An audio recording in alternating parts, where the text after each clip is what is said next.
morning, guys. This is Michael. I'm the host of this channel. It's March 19th, 2020, and I just want to address something again. I want to make a real quick video and just, people are comparing the coronavirus to the flu, and they're saying, oh, it's not that bad. Look at the numbers, whatever. The percentage of people that die from this is not that high and all this stuff, and I'm just not seeing it. So let me just tell you my logic. If you follow this to its logical conclusion, you either recover or die, period. There's no other option that I see. So I have taken the numbers, and I have been taking the numbers worldwide. Now, I'm well aware that the numbers we have are not accurate. It's recorded cases. So if they're not testing, then we don't have those numbers and everything. China lied to us, so it could be better, it could be worse than we think, whatever. The numbers we have right now across the world, 84,506 confirmed cases. We have had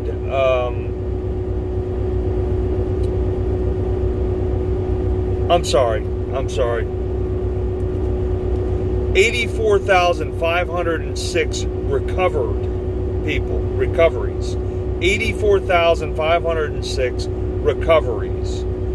We have had 9,115 recorded deaths.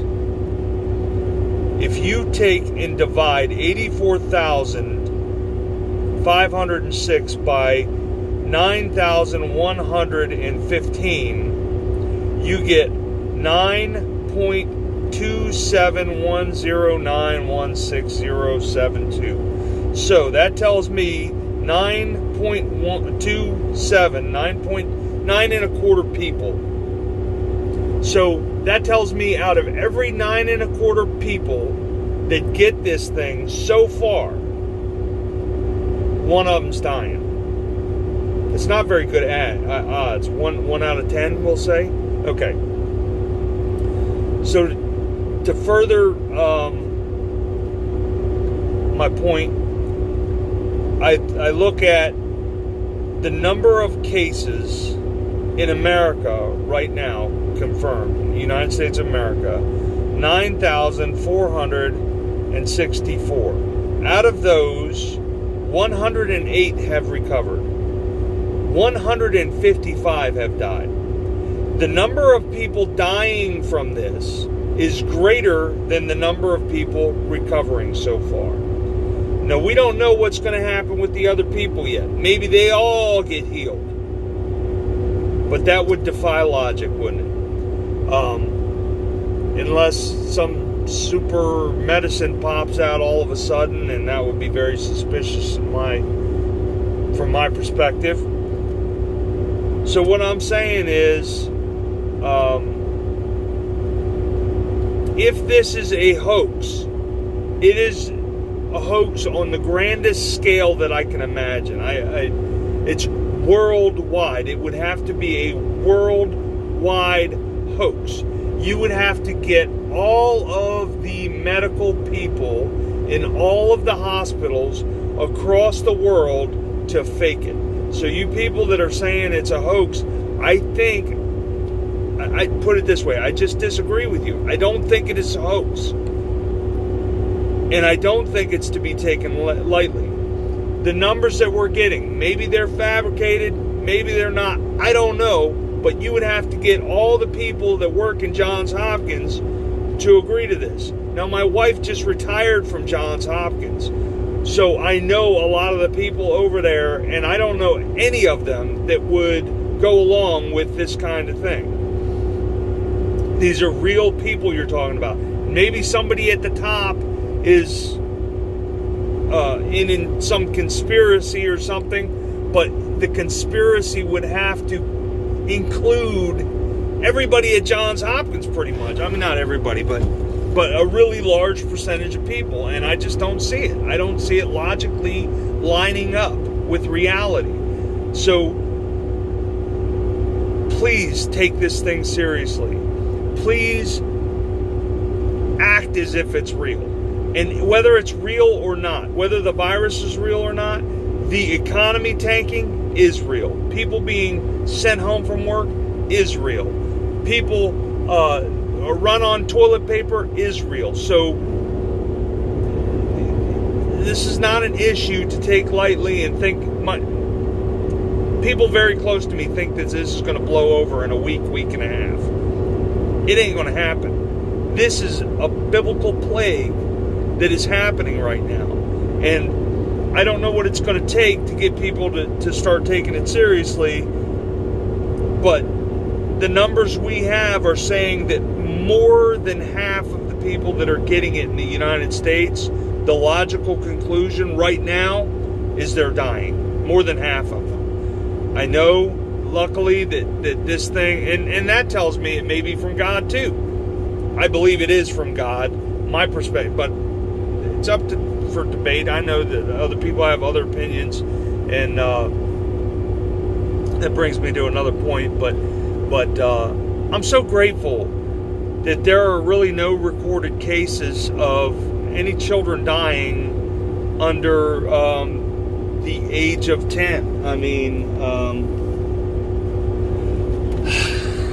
the number of cases of children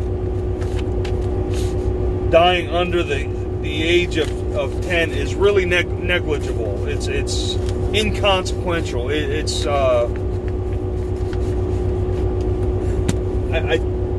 I've heard of two infants that died that they accredited to corona.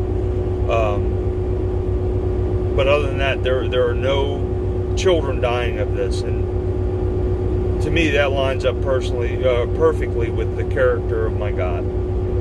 So I'm very excited, but I'm very terrified for the people that are not what we call saved.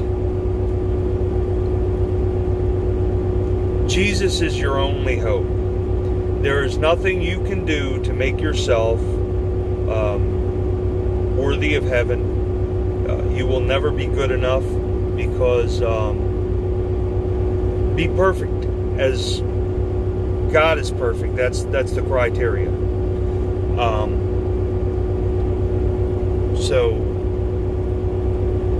nobody can be perfect. So you put your faith in Jesus Christ, because He's paid the penalty for your sins and purchased a place for you in heaven.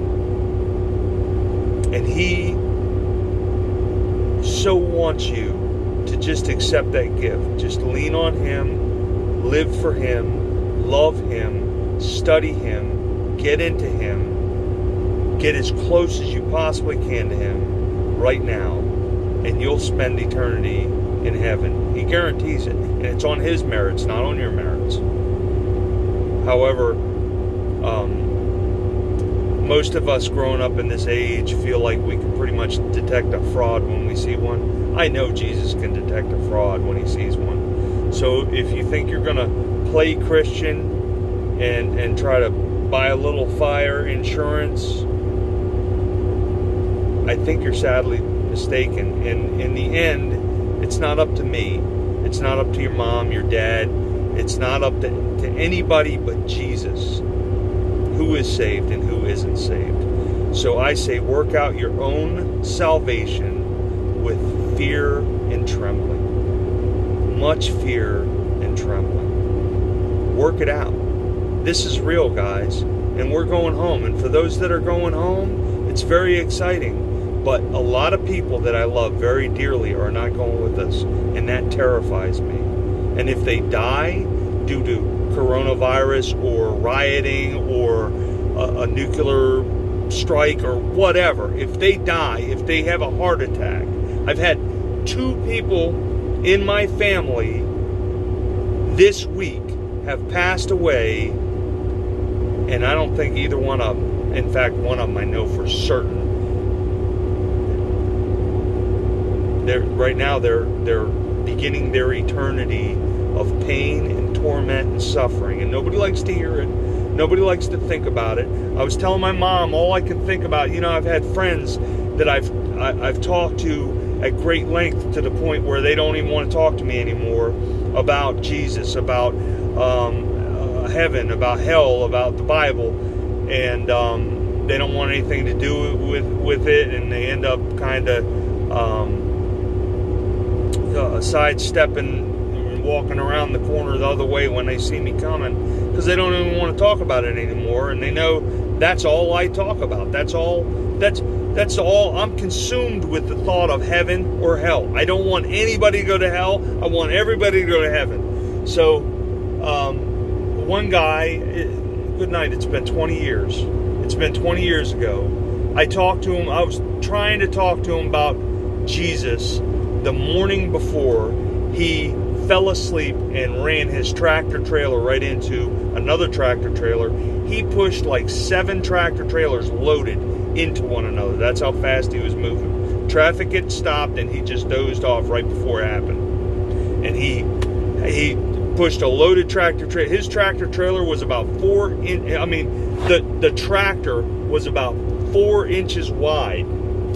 They couldn't even recover anything out of it, any body, any remains. And I still think about, he has no less days in hell because he rejected Jesus. He was a great guy as far as men go. He would do anything for you. He was funny. He was fun. He was nice, kind, whatever. But he rejected Jesus Christ.